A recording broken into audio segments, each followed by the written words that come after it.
An officially promoted graduation grade is 5090 this week. So this Lightning 75 Extreme from VGN is here. After half a month of delay, the shipment was finally delivered. So today, let's take a look at what exactly happened. The top trim is equipped with the Sun God switch, an upgraded version of the 10,000 times King. Better sound and stronger performance are not much, so I'll elaborate on that. Moving on to the keyboard exterior, it features a compact F-Zone 75 layout. In the lower right corner, there's a brand that doesn't transmit light.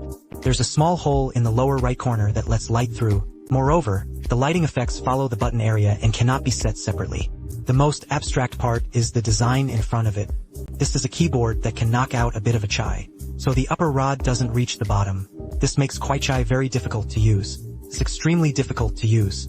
Later, I will specifically show this design with about 270 degrees above it. It looked very familiar. On the back, there is a stainless steel ice mirror with a counterweight and a shield carved in the middle. The 4 foot pads are also pretty ordinary, just a straightforward pass.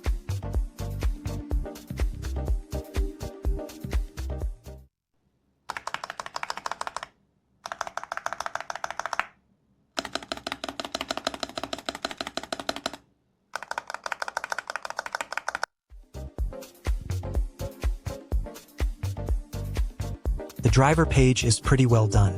In terms of appearance, it's the same compared to the neighboring one. The Gemini Scheme 60 is a bit weaker.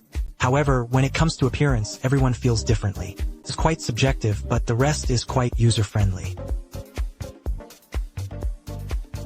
The filling-resistant part is placed in the main lower key of the sandwich cotton fiber.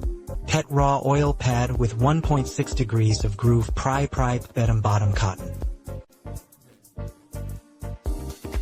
This is also a relatively mature 4-week set at the moment. The keyboard layout is also mediocre and flawless. Paired with the Sun God switch typing sound, you can also listen to it together.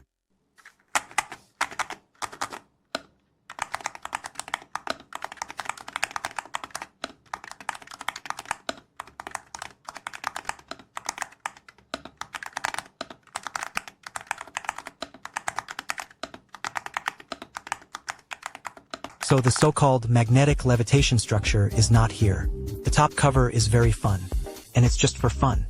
After putting on the upper lid, it hardly helps with the feel in the hand, especially in terms of softness and bounce, and it's still on the firmer side.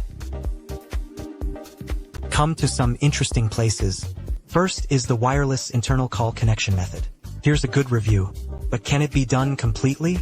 It really looks like a semi-finished product, to be honest.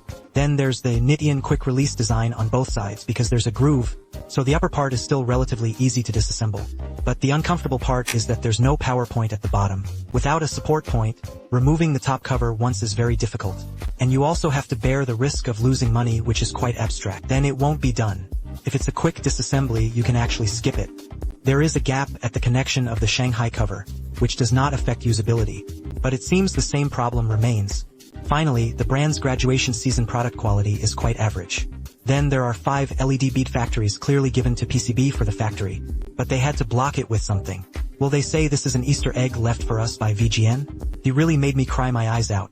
Compared to the number of empty spaces, even the LED beads are eager to post on the front page of this promotional image. VGN is still too low-key. To sum it up simply, it pairs it with the latest StarFlash Gemini solution. Performance is already in a state of severe oversupply.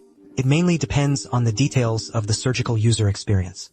From my personal perspective, this small box of items, the so-called one-shot graduation, really doesn't do enough attention to detail.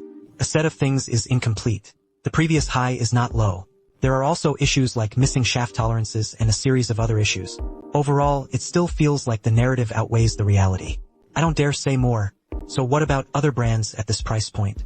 Everyone knows what they are. See you next time in this video on moral principles. Bye bye.